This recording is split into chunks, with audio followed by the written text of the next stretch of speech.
नमस्कार माझ्या विद्यार्थी मित्रांनो. मी प्राध्यापक आर डी शेले आपलं या नवीन व्हिडिओमध्ये मनापासून स्वागत करतो. मागील घटकामध्ये आपण इयत्ता 12वीमध्ये मराठी योग भारतीचा आपण अभ्यास करत आहोत. इयत्ता 12वीतील मराठी ह्या विषयातील असलेला रेशीमबंध हा घटक आपण अभ्यासत आहोत.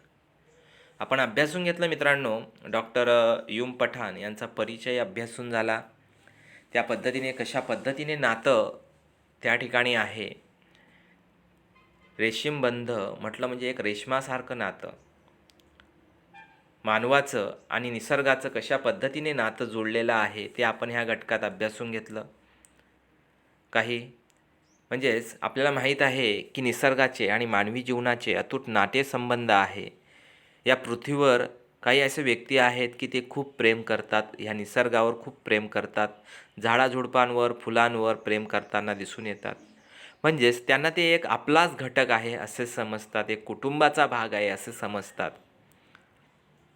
अशा पद्धतीने लेखकांचे निसर्गाशी अत्यंत कोमल हळूवार नाजूक नातं आहे. त्यांच्यामध्ये सर्व माणसांचेच तसे नाते असते. या हळूवार कोमल नात्याचे दर्शन लेखक या पाठात घडवतात. हे नाते रेशमासारखे तलम मुलायम आहे, म्हणून ते रेशीमबंध आहे. मित्रांनो, आपण अभ्यासून घेतलं बरंच काही या ठिकाणी की आपण पाहतो की रेशीमबंध म्हटलं काय, हे शीर्षक जे आहे ते तुम्हाला माहिती असलं पाहिजे.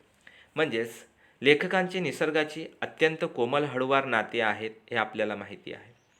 हे रेशीमबंध लेखकांनी अत्यंत मुलायमपणे हळूवारपणे उलगडून दाखवले आहेत. नीरव शांततेत उत्तर रात्र हळुवारपणे कोमल पावले टाकत येते. कोणाला चाहूलही लागत नाही, पण लेखकांच्या मनात त्या मुलायम पावलांची मंद मंद स्पंदने उमटतात. त्यांचे मन तितक्याच हळुवारपणे ती स्पंदने टिपते. त्यांच्या निसर्गाशी असलेल्या नात्याचा रेशमी मुलायमपणा इथे घटकात जाणवताना आपल्याला दिसून आला. साखर झोपेत जग विसावलेले असते. साऱ्या काळज्या चिंता मिटून गेलेले असतात. मन सुख दुःखांच्या पलीकडे गेलेले असते. एक निर्मळ शुद्ध असे स्वरूप मनाला प्राप्त होते. निसर्गाचा आत्माच त्यात असतो. लेखकांचे नाते या निर्मळपणाशी, त्या आत्म्याशी जळले आहे. त्यांना त्यांच्या नातीच्या शेषवातला नितळपणा जाणवतो. या नितळपणाचा संबंध निसर्गाच्या आत्म्याशी निर्मळपणाशी आहे. कोणालाही चाहूल लागू न देता पहाट अलगद अवतरते, पण लेखक अत्यंत संवेदनशील असल्याने त्यांना चाहूल लागते. त्या अनोख्या नाजूक तरल क्षणाचा लेखकांना अनुभव येतो. बागेतल्या वृक्षवेलींच्या रूपांनी, त्यांचे विविध रंग व सुगंध यांच्या रूपांनी लेखकांना स्वतःचे आदिमतेशी असलेले नाते जाणवते. या पाठात लेखक निसर्गाशी असलेल्या स्वतःच्या नात्याचा शोध घेत आहेत. स्वतःप्रमाणे सगळीच माणसे निसर्गाशी कोमल नाजूक हळुवार भावनांनी बांधली गेली आहेत. हे बंध सहजासहजी दिसत नाही, दाखवून देता येत नाही. ते सूक्ष्म तरल कोमल भावनांचे बंध असतात. ते रेशमाप्रमाणे तलम मुलायम असतात. म्हणून लेखक या बंधांना रेशीमबंध म्हणताना आपल्याला दिसून येतात. आपण बऱ्याच काही गोष्टी अभ्यासून घेतल्या मित्रांनो, की कशा पद्धतीने रात्र सरत असते आणि सकाळ होत असते, पहाट होत असते. पहाट होताना थोडीही पक्ष्यांना, निसर्गाला म्हणजेच झाडांना, माणसांना, प्राण्यांना कोणालाही त्या ठिकाणी समजू शकत नाही. इतकी हळूवार शांत अशी रात्र जी आहे ते सरताना दिसून येते आणि पहाट होताना दिसून येते. म्हणजे पहाटेचं सुद्धा एक अजागत जे नातं आहे. पहाटसुद्धा इतरांना जागं करायचं नाही म्हणून अगदी शांततेत पहाट होताना आपल्याला दिसून येत असते. मित्रांनो, आपण पाहिलं की निसर्गाचं आणि मानवाचं म्हणजे सुरुवातीपासूनचं नातं असताना आपल्याला दिसून येतं. निसर्गावर सर्व मानवजात, सर्व प्राणी, पशु, पक्षी प्रेम करताना दिसून येतात, की निसर्गावरच आपला अवलंबून आहे. निसर्ग हा आपला एक नातेवाईक आहे, संबंध आहे. सोयरा आहे असंही आपण ह्या ठिकाणी दर्शवू शकतो. अनेक व्यक्ती आपण पाहत असतो, मूलबाळ नसतं त्यामुळे अनेक व्यक्ती निसर्गाला, झाडांना, झुडपांना, फुलांना मुलं समजत असतात. अशा पद्धतीने त्यांची काळजी घेत असतात, त्यांना वाढवत असतात.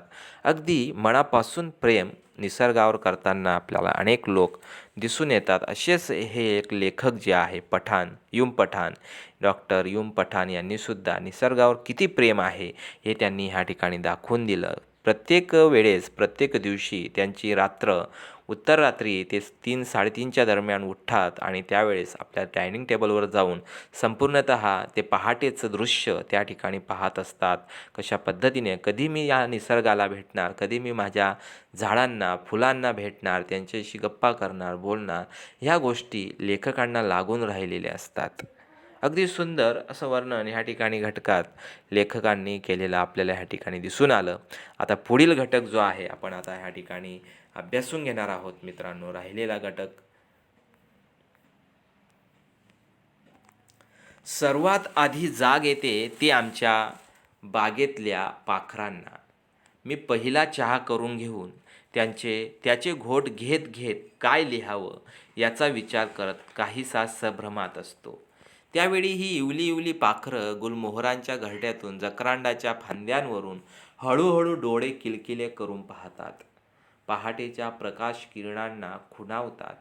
आपापसात हलकेच कुजबुजू लागतात. पहाट झाली काय असं विचारू लागतात. खरं तर पहाटच त्यांना विचारत असते की मी येऊ का तुम्हाला भेटायला. पहाटेचं आणि या इवल्या इवल्या पाखरांचं देखील असंच काहीसं जवळीकचं नातं आहे. त्यांनी पंख फडफडल्याशिवाय पहाट देखील आकाशात येत नाही. त्यांच्या पंखांची फडफड ऐकली की पहाटेला देखील राहावत नाही. मग ती आकाशात हलकेच पाऊल टाकते. इतकं हळुवार की तुम्हाला त्यांची गंध वार्ता देखील लागू नये. पहाट कशी होते हे देखील पाहण्याजोगं आहे. पाहण्याजोगंच नाही तर अनुभवण्याजोगं आहे. मला तर तो नेहमीच एक अनोखा, लोभसवाणा, नाजूक, तरल अनुभव वाटला आहे. तुम्ही केव्हा तरी असेच उठून बघा, म्हणजे तुम्हालाही त्यातला आल्हाद जाणवेल, त्यातली तरलता जाणवेल, त्यातली नजाकत जाणवेल मित्रांनो. बघा, आपण पाहिलं की कशा पद्धतीने लेखक सकाळ, मध्यरात्री उठतात आणि सकाळी उठून त्या ठिकाणी डायनिंग टेबलवर बसतात आणि ते पहाटेचं दृश्य जे आहे ते आपल्या खिडकीतून पाहत असतात. म्हणजेच पहिला चहा जेव्हा ते घेतात तेव्हा बागेतल्या पाखरांना, आपल्या झाडांना, झुडपांना ते बघून बघून काहीतरी विचार, अनेक विचार त्यांच्या डोक्यामध्ये येतात आणि त्यावर लेखक लिखाण करत असतात. म्हणजेच अनेक फुलपाखरे आहे, जकरांड्याची झाडं आहे. ते अनेक कशा पद्धतीने आपले डोळे हळूहळू ते उघडतात. पाखरं जे आहे, त्या झाडावर बसलेले पाखरं आपले डोळे हळूहळू उघडून पहाट झाल्याचं त्या ठिकाणी दृश्य दिसत असतं. आणि पहाटेच्या प्रकाश किरणांना ते खुणावतात. आपापसात हलकेच कुजबुजू लागतात. सर्व सर्व पक्षी जे आहे किलबिल करू लागतात, आवाज करू लागतात, एकमेकांना विचारू लागतात, पहाट झाली काय अशा पद्धतीने. परंतु पहाटच त्यांना विचारत असते की मी येऊ का तुम्हाला भेटायला. पहाटेचं आणि इवल्या इवल्या पाखरांचं देखील असंच जवळीकचं नातं आपल्याला ह्या घटकात दिसून आलेलं आहे मित्रांनो. जोपर्यंत पक्षी पंख फडफडल्याशिवाय पहाट देखील आकाशात येताना दिसून येत नाही. त्यांच्या पंखांची फडफड ऐकली की पहाटेला देखील राहावत नाही. पहाट त्या ठिकाणी येण्यासाठी आतुर असते. अशा पद्धतीने मग ती आकाशात हलकंच पाऊल टाकताना आपल्याला दिसून येते. पहाट कशा पद्धतीने येते ते दृश्य लेखक चहा पीत पीत, लिहत लिहत त्या ठिकाणी पाहत असतात खिडकीतून. इतकं हळुवार की तुम्हाला त्यांची वार्तासुद्धा होत नाही, चाहूलसुद्धा लागत नाही. हे पाहण्याजोगं आहे. परंतु लेखकांना हे जाणवतं, भासतं. कशा पद्धतीने आपली निगा आपल्याला शांत अशा अवस्थेत पहाट आपल्याला ठेवत असते, झोपवून देत असते. म्हणजे हे पाहण्याजोगं आहे, अनुभवण्याजोगं आहे. म्हणून लेखकांना तो खरोखर अनोखा, लोभसपणा, उत्कटपणे आवडणारा, नाजूक तरल अनुभव वाटताना दिसून येतो. बघा, आपणही सुद्धा हे दृश्य पाहणार तर तसाच आल्हाद, तसाच सुबकपणा, उत्कटपणा आपल्याला आवडेल. म्हणजे त्यातली तरलता जाणवेल, त्यातली नजाकत, सुबकपणा जाणवेल. अशी सुंदर सुंदर पहाट हिचं वर्णन लेखकांनी या ठिकाणी केलेलं आपल्याला दिसून येतं. अगदी संपूर्णतः निसर्गामध्ये असलेले पक्षी जेव्हा किलबिल करतील, पाखरे जेव्हा पंख फडफडतील, तेव्हाच हे पहाटेचं आगमन आपल्या ह्या पृथ्वीवर आकाशात होईल. अशा पद्धतीने हा आल्हाद व्यक्त करण्यासाठीच जणू आमच्या बागेतील जकरांडावरची आणि गुलमोहरावरची पाखरं आपापसात कुजबुजू लागतात. त्यांचा चिवचिवाट पहिल्यांदा किती मंद मंद असतो, पण जसजशी पहाट उजाडते तसतसा तो वाढत वाढत जातो. एखाद्या उत्सवासारखा जणू त्या आल्हादाला, हर्षोल्लासाला एक अनावर भरती येते आणि हा चिवचिवाट ऐकूनच सायली जागी होते. बोगनवेल सडसडू लागते. दोन्ही चाफे एकमेकांशी हितगुज करू लागतात. रंगीबेरंगी क्रोटन्सना फुलं कुठे येतात, पण त्यांच्या पानांचीच मग फुलं होतात आणि ती हलू डोलू लागतात. गुलमोहरांची सडसड ऐकल्यावर जकरांडाही पहाट वाऱ्यांसंगे हसू बोलू लागतो. पहाट झाल्याचा आनंद जणू या साऱ्यांच्याच मनातून भरभरून ओसंडू लागतो. मित्रांनो, जशी पहाट होते, आपण तिचा अनुभव घ्या मित्रांनो.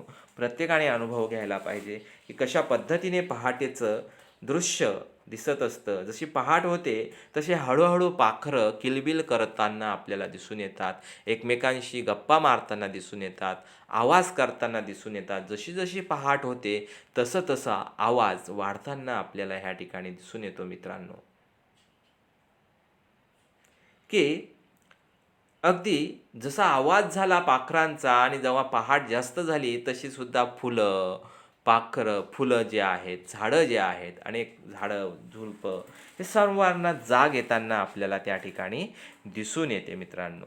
अगदी उत्सव झाल्यासारखा जाणवतो. इतका आनंद त्या ठिकाणी होतो सकाळी की हर्षोल्लासाला एक अनावर भरती येताना दिसून येते.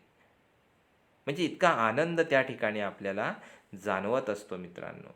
अनेक झाडं आहेत आपल्याला पाहिलं आपण, म्हणजेच त्या ठिकाणी सायलीचं झाड आहे, बोगनवेलाचं आहे, क्रोटन्स आहे. हे एकमेकांशी गुजगोष्टी करताना दिसू लागतात. गुलमोहर आहे, चाफा आहे, एकमेकांशी जकरांडा आहे, एकमेकांशी बोलताना दिसू लागतात, हसत असतात, बोलत असतात. पहाट झाल्याचा आनंद जणू त्यांच्या साऱ्यांच्या मनात भरभरून वसांडताना आपल्याला दिसून येत असतो मित्रांनो. अशी लेखकांना सर्व त्या गोष्टी ज्या आहेत अनुभवताना लेखक आपल्याला ह्या घटकात दिसून येतात. दार उघडून मी हलकेच बागेत येतो. दार उघडून मी हलकेच बागेत येतो. पहाटेच्या किरणांनी मोगरा न्हावून निघालेला असतो. सायलीच्या इवल्या इवल्या पानांतून एक वेगळीच हिरवाई वाहू लागते. गुलमोहराजवळ जावं तर त्यानं स्वागतासाठी केशरी सडाच शिंपून ठेवलेला असतो.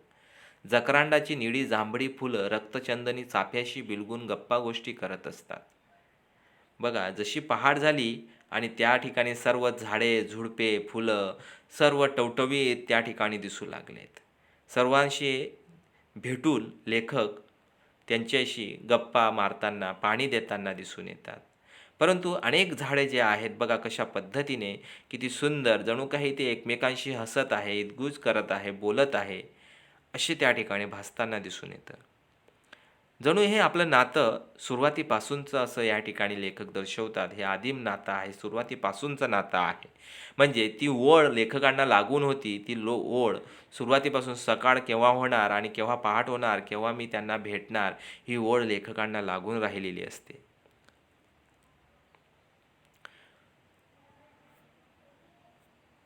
प्रकाश चाफ्याजवळ जावं तर त्यांच्या फुलांचा एक वेगळाच मंद मंद गंध येत असतो. पण तो निशिगंधासारखा मात्र नसतो. निशिगंध म्हणजे निशिगंधच, त्याची सर इतर कुणाला येणार. पण निशिगंधाच्याकडे मोगऱ्याची बहरलेली फुलं पाहिली की त्यांच्या सुगंधाचा मोह देखील आवरत नाही. या वेगवेगळ्या सुगंधाचं आणि माझं काही आदिम नातं तर नाही. त्यांची इतकी अनिवार्य वड माझ्या मनाला का बरं लागून राहते? खरोखर म्हणजे रात्र झाली, पहाट झाली. पहाटे त्या वेळी लेखक ज्यावेळेस पाहतात की केव्हा पहाट होणार आणि केव्हा मी यांना भेटणार, ही ओढ मनाला अगदी लेखकांच्या मनाला लागून राहिलेली असते की कधी मी ह्या चाफ्यांना भेटणार, कधी मी ह्या फुलांना भेटणार. निशिगंध जो आहे, चाफा, जकरांडा आहे, अशा अनेक झाडं जे आहे की अगदी सुंदर सुंदर असे सुगंध त्यांच्यातून दरवळताना दिसून येतो. तो सुगंध घेण्यासाठी, तो सुगंध दरवळत असतो. तो सुगंध घेण्यासाठी लेखकांची चिंता, ओढ लागून राहिलेली असते मित्रांनो. हा मोह त्यांच्याकडनं आवरताना दिसून येत नाही. प्रकाश पसरू लागतो तशी सकाळ होऊ लागते आणि मग दिसतं की वाफे तर कोरडेच आहेत. बागेतल्या नळाला रबरी पाईप लावून मी वाफ्यामध्ये पाणी घालू लागतो. कुंड्यामध्ये पाईप लावू लागतो. चाफ्यांच्या, गुलमोहरांच्या, जकरांडाच्या, सायलीच्या आणि बोगनवेलीच्या गोल गोल आळ्यांना पाणी देऊ लागतो. पाण्याच्या थेंबाचा स्पर्श झाल्यावर पानं कशी तरारतात हे अनोखं दृश्य खरोखरीच अनुभवण्याजोगं असतं. आदल्या दिवशी मोगऱ्याला पाणी घालायचं चुकून राहून गेलं तर तो कसा रुसून बसतो, कोमेजू लागतो आणि पाण्याचा शिडकावा झाला की दुसऱ्या दिवशी पहाटेचं गोंडस कड्यांच्या रूपानं आपल्याकडे पाहून खुदखुदू असू लागतो. अबोला सोडून तो सुगंधाची पखरण करू लागतो आणि मग जाणवू लागतं की इवली इवली झाडं आणि वेली देखील किती भावूक असतात. कधीमधी थोडीफार रुसली फुगली तरी आपण त्यांची थोडीशी वास्तपुस्त केली, मायेने त्याच्यावरून हात फिरवला, त्यांचा तहानलेला जीव शांत केला की ते देखील ही गोंडस फुलं देऊन आपल्याला केवढा विरंगुळा, केवढा तजेला देऊन जातात. जशी पहाट होते मित्रांनो, ते झाडे अगदी टवटवीत, अगदी सुंदर असे भासत असतात आणि पहाट झाल्यानंतर थोडा थोडा वेळ वाढत जातो आणि ज्यावेळेस त्यांचे आळे जे आहेत, त्यांचे जे आळे असतात खाली झाडांच्या, ते अगदी कोरडे झालेले दिसून येतात लेखकांना आणि त्याचाही भास होतो लेखकांना की नाही, आपण यांना पाणी घालायला पाहिजे. म्हणून ते आपल्या झाडांना पाणी घालत असतात. म्हणजे ते वाफे तयार केलेले आहे लेखकांनी आपल्या अंगणामध्ये झाडांना. त्या झाडांना ते आपल्या नळीने, आपल्या पाईपाने पाणी देत असतात. कुंड्यामध्ये पाईप लावून तिथेसुद्धा पाणी देताना दिसून येतात. म्हणजे चाफ्यांच्या, गुलमोहरांच्या, जकरांडाच्या, सायलीच्या, बोगनवेलीच्या गोल गोल आळ्यांना पाणी देऊ लागतात. आणि जेव्हा पाण्याचा थेंबाचा स्पर्श झाल्यावर पाने, म्हणजेच त्यांचे झाडांचे पानं जे आहे कशी तरारतात, कशी फुलतात, कशा पद्धतीने सडसड करतात, हे दृश्य अनुभवण्याजोगं आहे, पाहण्याजोगं आहे. तसंच एक दिवस त्यांचं मोगऱ्याला पाणी घालायचं चुकून राहून गेलं होतं, म्हणून तो रुसून बसला होता, कोमेजू लागत होता. आणि जेव्हा ते कोमेजू लागलं तेव्हा त्याच्यावर ते पाण्याचा शिडकावा झाला आणि दुसऱ्या दिवशी ते अगदी सुंदर असं गोंडस कळ्यांच्या रूपानं आपल्याकडे पाहून खुदू खुदू हसू लागलं. म्हणजेच इतकं सुंदर त्या ठिकाणी त्याच्यावर शिडकावा केला की तो सुंदर टवटवीत दिसू लागतो. चाफ्याचंही तसंच आहे. अगदी अबोलाचंही तसंच. अबोला सोडून सुगंधाची पखरण करू लागतो आणि मग जाणवू लागतं की इवली इवली झाडं, वेली देखील किती भावूक असतात. कधी रुसली फुगली तरी आपण त्याची थोडीशी वास्तपुस्त चौकशी केली, म्हणजे मायेने त्याच्यावरून हात फिरवला, त्यांचा तहानलेला जीव शांत केला की ती देखील गोंडस फुलं आपल्याला देत असतात. आपल्याला केवढा आनंद वाटत असतो, केवढा तजेला वाटत असतो, केवढं मन भरून येत असतो मित्रांनो आपल्याला. इतकं सुंदर सुंदर निसर्ग जे आहे, सर्व गोष्टी आपल्याला प्राप्त करून देत असतात मित्रांनो. आणि मग तुकोबांच्या त्या अभंगाचा खराखुरा अर्थ उकलू लागतो. त्यांनी वृक्ष आणि वल्ली यांना आपली सोयरी धायरी का बरं म्हटलं असावं, यातलं इंगित उमलू लागतं. त्यांच्यातलं आणि आपल्यातलं हे नातं हे रेशीमबंध आजकालच्या नसावेत, तर ते आदिम असावेत. युगानुयुगाचे असावेत, याची जाणीव उत्कटतेने होऊ लागते. असं नसतं तर आपल्याला त्यांची नि त्यांना आपली एवढी अनिवार्य ओढ का बरं लागली असते? खरोखर आपल्याला माहिती आहे, अनेक समाजसुधारक आहे, संत आहेत, लेखक आहे, कवी आहे. त्यांनी निसर्गावर अनेक गोष्टी लिहिलेल्या आहेत, अनेक गोष्टींचं वर्णन केलेलं आहे. तसेच तुकोबांचा सुद्धा अभंग आपल्या नजरेसमोर येतो. तुकोबांचा अभंगसुद्धा वृक्षवल्ली आम्हा सोयरे वनचरे, अशा पद्धतीने त्या अभंगातून सुद्धा वृक्षांवर असलेलं प्रेम आपल्याला सुरुवातीपासूनच वृक्षांबद्दलचं असलेलं, निसर्गाबद्दलचं असलेलं प्रेम आपल्याला ह्या ठिकाणी दिसून येतं मित्रांनो. काय सांगतात संत तुकाराम महाराज वृक्षवल्लींना सोयरी असं का म्हटलेलं आहे बरं मित्रांनो? की संत तुकाराम महाराज यांनी वृक्षवल्लींना सोयरी म्हटलेलं आहे. का म्हटलेलं आहे? तर तर थोडा वेळ बागेत बसले, बघा मित्रांनो, थोडा वेळ बागेत बसा, रानार फेरफटका मारा, मनाला खूप आनंद मिळतो. शहरात आखीव रेखीव रस्ते आणि तशाच आखीव रेखीव इमारतीसुद्धा आहेत. इमारतीतल्या प्रत्येक घराचा चेहरा सारखाच असतो. याउलट रानावनात सौंदर्याची मुक्त उधळण असते. तिथे एक झाड दुसऱ्या झाडासारखे नसते, एक पान दुसऱ्या पानासारखे नसते. एक हिरवा रंग पहा, त्या एका हिरव्या रंगाच्या शेकडो छटांचे दर्शन तिथे घडते.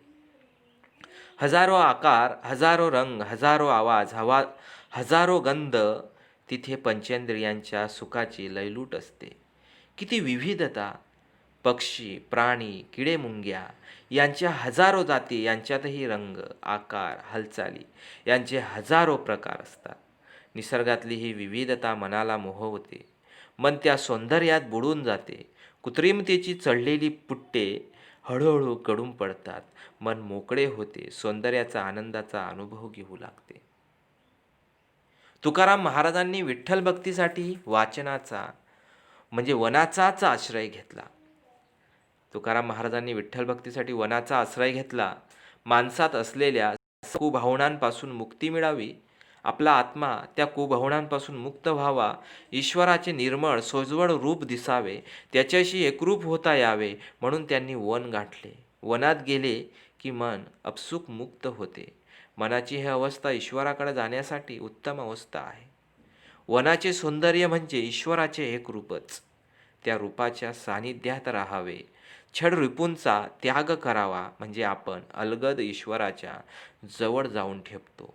आपल्याला सर्व सुंदर, निर्मळ, चांगलेच दिसते. या चांगुलपणाचाच आस्वाद घेत राहावा असे वाटू लागते. म्हणजे ईश्वराच्या दर्शनातच, त्याच्या स्मरणातच अखंड बुडून जावे अशी अवस्था होऊन जाते.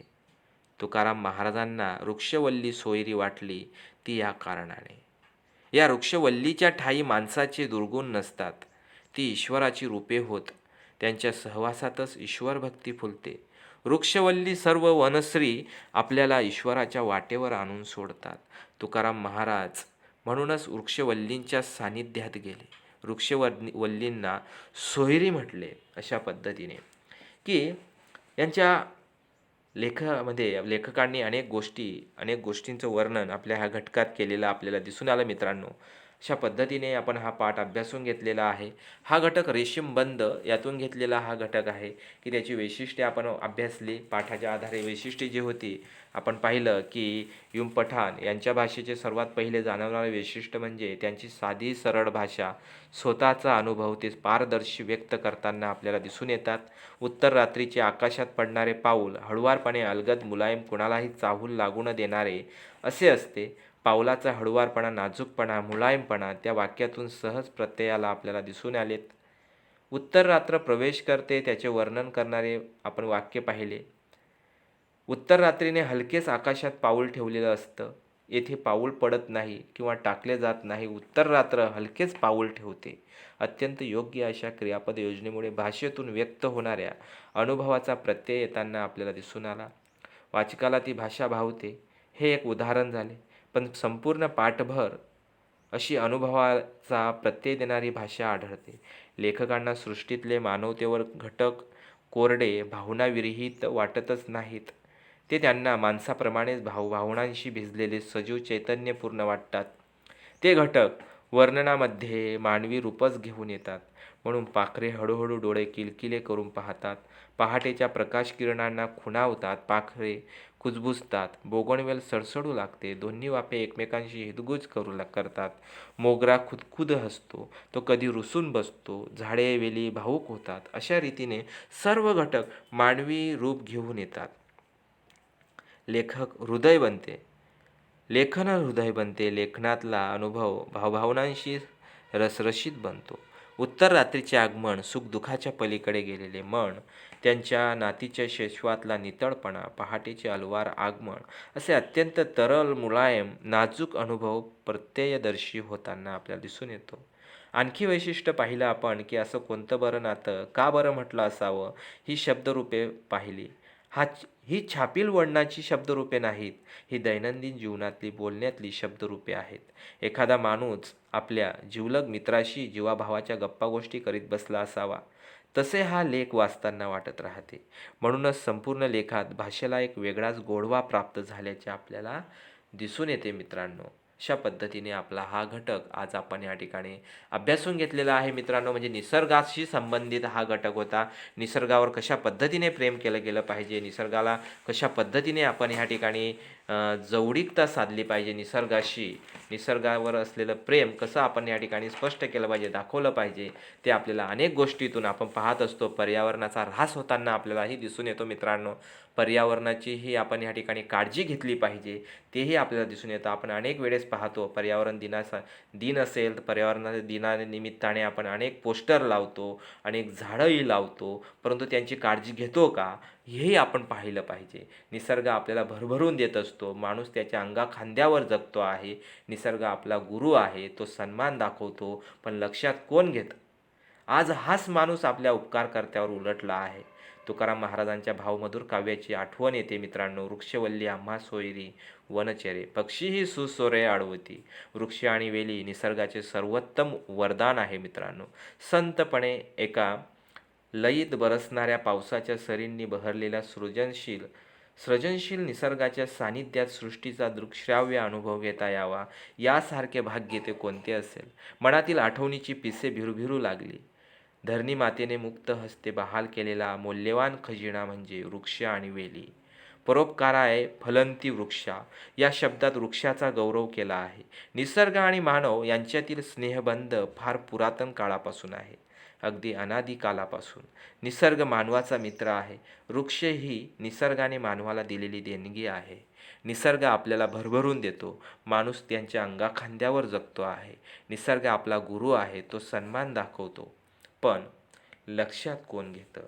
आज हाच माणूस आपल्या उपकारकर्त्यावर उलटला आहे. माणसाने निसर्गाला विद्रूप करायचा जणू चंगच बांधला आहे. एकेकाळी वैभवशाली असलेल्या निसर्गाला अवकळा येत चालली आहे. वृक्ष लागवड आणि वृक्ष संवर्धन काळाची गरज आहे. नाहीतर एकेकाळच्या जंगलाच्या ठिकाणी आगामी काही वर्षांनी वाळवंटे बनतील. जमिनीसाठी, सत्तेसाठी नव्हे तर पाण्यासाठी माणसात युद्धे होतील. आज जिथे तिथे इमारतींची जंगले दिसत आहे. सिमेंटच्या जंगलात मुक्त निसर्ग सौंदर्याचा शोध घेणे म्हणजे जणू वाळवंटात हिरवळ शोधणे आहे. भविष्यात वृक्ष टिकले नाहीत तर आपणही टिकणार नाही. मुलांप्रमाणे झाडांचीही काळजी घेणे गरजेचे आहे. निसर्गाबरोबर राहण्यासाठी वृक्ष लागवड ही सुवर्ण संधी आहे. वृक्ष माणसाचे जीवन फुलांनी सुगंधित करून, फळांनी रसभरीत करतात, पण मानव वृक्षतोड करून आपल्याच पायावर कुऱ्हाड मारून घेतो. त्यामुळे वृक्षारोपण ही नितांत गरज ठरली आहे. आपले जीवन आनंदमय, चैतन्यमय होण्यासाठी झाडे वाचवा असे प्रयत्न केले तर पदराआड दिवा जपल्याप्रमाणे सृष्टी आपल्यावर मायेचे छत्र सदैव ठेवील. आम्हा सर्वांवर तिची असीम कृपादृष्टी राहील. निसर्ग आपल्याला शिकवतो, पण आपण समजून घेत नाही.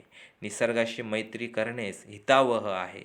निसर्गाची ताकद अफाट आहे. निसर्गाचे शत्रुत्व केले तर तो त्याची ताकद दाखवतो. कुठंतरी त्सुनामी येते, भूकंप होतात व सर्व उद्ध्वस्त होतं. होत्याचं नव्हतं होतं, निसर्ग कोपला असं म्हणण्यापेक्षा आपण किती कारणीभूत आहोत याचा प्रामुख्याने अंतर्मुख होऊन विचार करणे शहाणपणाची ठरेल. खरोखरच आज अशी वेळ आली आहे, की माणसाने आत्मपरीक्षण करणे अनिवार्य आहे मित्रांनो. म्हणजे निसर्गावर प्रेम केलं पाहिजे. म्हणून या धरतीला चला नटवूया, एक वृक्ष तो आज लावूया. घेऊ काळजी त्याची प्रेमाने जपूया त्यास प्राणपणाने. देईल श्वास आणि छाया आम्हावरती त्याची माया. वृक्षाची ती किमया मोठी त्यामुळेच चाले सृष्टी. घालू पाणी करू संरक्षण या सृष्टीचे करूया रक्षण. चला आज होऊ आनंदी एक झाड लावू या अंगणी. म्हणजे निसर्गावर प्रेम करा, निसर्गावरती झाडे लावा, झाडे जगवा. अनेक गोष्टी आपण ह्या ठिकाणी केल्या पाहिजे मित्रांनो. आणि हा घटक आज आपला संपलेला आहे आणि राहिलेल्या ज्याही काही कृती आहेत त्याच्यावर विचारलेल्या कृती त्या तुम्हाला विद्यार्थी मित्र हो तुम्हाला स्वतः सोडवायच्या आहेत. वाचन करून तुम्ही त्या कृती सोडवून घेणं गरजेचे आहेत मित्रांनो. म्हणजेच तुम्हाला मी स्पष्ट करून देणार कशा पद्धतीने वाक्प्रचार आहेत, वाक्प्रचारावर सुद्धा विचारलेले प्रश्न आहेत, तसेच समासावर सुद्धा विचारलेले प्रश्न आहेत, आहे की नाही. आणि त्याचबरोबर प्रयोग आहेत, प्रयोगावर सुद्धा या घटकात विचारलेले प्रश्न आहेत, अलंकारावर सुद्धा आहेत, वाक्प्रचार आहेत. मन समेवर येणं म्हणजे काय? मन शांत व एखाद्या गोष्टीची एकरूप होणे. म्हणजे राहुलचे रात्रभर भरकटणारे मन प्रभात फेरीसाठी बाहेर पडल्यावर एकदम समेवर आले. साखर झोपेत असणे म्हणजे पहाटेच्या गाढ स्वप्नील निद्रेत असणे. पहाटे मोहन साखर झोपेत असताना बाहेर पाऊस पडत होता असं तुम्ही दर्शवू शकतात. अशा पद्धतीने अनेक गोष्टी तुम्हाला परीक्षेमध्ये विचारल्या जाऊ शकतात मित्रांनो. अशा पद्धतीने की आपण ह्या ठिकाणी पाहिलं की मोगऱ्यात घडणारे मानवी भावभावनांचे दर्शन स्पष्ट करा. मोगऱ्यात घडणारे मानवी भावभावनांचे दर्शन कसे सांगणार? की आदल्या दिवशी त्याला पाणी घालायचे राहून गेले तर तो रुसून बसतो, हे पहिलं. त्यानंतर दुसरं, पाण्याचा शिडकावा झाला की दुसऱ्या दिवशी कळ्यांना रूपाने खुदखुद हसू लागतो. अशा पद्धतीने तुम्ही दर्शवू शकतात मित्रांनो. की तुम्हाला पहाटेच्या वेळी बागेत प्रवेश केल्यानंतर लेखकांना पुढील फुलासंदर्भात असलेले अनुभव लिहा असं विचारलं. म्हणजे सायलीबद्दलचा काय अनुभव येतो लेखकांना? सायलीच्या इवल्या इवल्या पानातून एक वेगळीच हिरवाई वाहत होती असा अनुभव. जकरांडाबद्दल जकरांडाची निळा जांभळी फुले रक्तचंदनी चाफ्याशी विलगून गप्पा गोष्टी करीत होती असा अनुभव. गुलमोहराबद्दल गुलमोहराने स्वागतासाठी केशरी सळा शिंपून ठेवला होता. चाफ्याबद्दल चाफ्याजवळ जाताच लेखकांना मंद मंद सुगंध आला. अशा पद्धतीने तुम्ही लिहू शकतात. कारणे तुम्हाला विचारले जाऊ शकतात मित्रांनो. कारणे लिहा. कशा पद्धतीने तुम्ही या ठिकाणी सांगणार? आता आपण या ठिकाणी पाहणार मित्रांनो, कृतीही तुम्हाला पुस्तकात दिलेली आहेत, हे की नाही. पण त्या कृतीही अभ्यासून घेणार आहोत. कशा पद्धतीने आपण ह्या ठिकाणी मी साधारणतः तुम्हाला स्पष्ट करून देणार आहे की उत्तर रात्रीच्या वेळी बघा तुम्ही ह्या ठिकाणी पाहिलं की उत्तर बाहेर पडताना फुलाविषयी निर्माण होणारे प्रश्न जे होते, कसे प्रश्न होते उत्तर रात्रीच्या वेळीत, है ना. त्या ठिकाणी खिडकीतून बाहेर पाहताना फुलाविषयी लेखकांच्या मनात निर्माण होणारे प्रश्न. म्हणजे पहिला प्रश्न जो होता मित्रांनो, कशा पद्धतीने आपण ह्या ठिकाणी जाणून घेणार, आपले या फुलांशी कोणते नाते आहे असा. किंवा दुसरा आहे, फुलांना भेटण्याची आसोशी आपल्याला का वाटत राहते. तिसरा, हे रेशीमबंध आपल्याला आदिमत्वाकडे ओढून नेतात का. आणि चौथा, या आदिमृतृ स्नेहबंधामुळेच माणसाला निसर्गाची ओढ लागते का. असे अनेक प्रश्न, अनेक गोष्टी. घाणेरीच्या फुलांचे वैशिष्ट्य आहे, चाफ्यांच्या फुलाचे वैशिष्ट्य आहे, उत्तर रात्रीच्या आगमनांचे वैशिष्ट्य आहे, हे सुद्धा तुम्हाला स्पष्ट करून घ्यायचं आहे मित्रांनो. बघा त्या ठिकाणी खालील घटकांच्या संदर्भात पाठात आलेल्या मानवी क्रिया लिहा. वृक्षाबद्दल आपल्याला त्या ठिकाणी मानवी क्रिया जी आहे त्या ठिकाणी लिहायची आहेत मित्रांनो. वृक्षाबद्दल तुम्हाला काय सांगायचं आहे ते स्पष्ट करायचं. वेलीबद्दल, फुल्याबद्दल आणि पाखरांबद्दल. वाक्प्रचार आहे, मन समेवर येणं, साखर झोपेत असणे, याचाही वाक्प्रचार तुम्हाला या ठिकाणी करायचा आहे मित्रांनो. तर बघा अशा पद्धतीने हा घटक आपण आज या ठिकाणी अभ्यासून घेतला मित्रांनो. आता अशा पद्धतीने तुम्हाला याची कृती जी आहे ती सोडवायची आहे. धन्यवाद.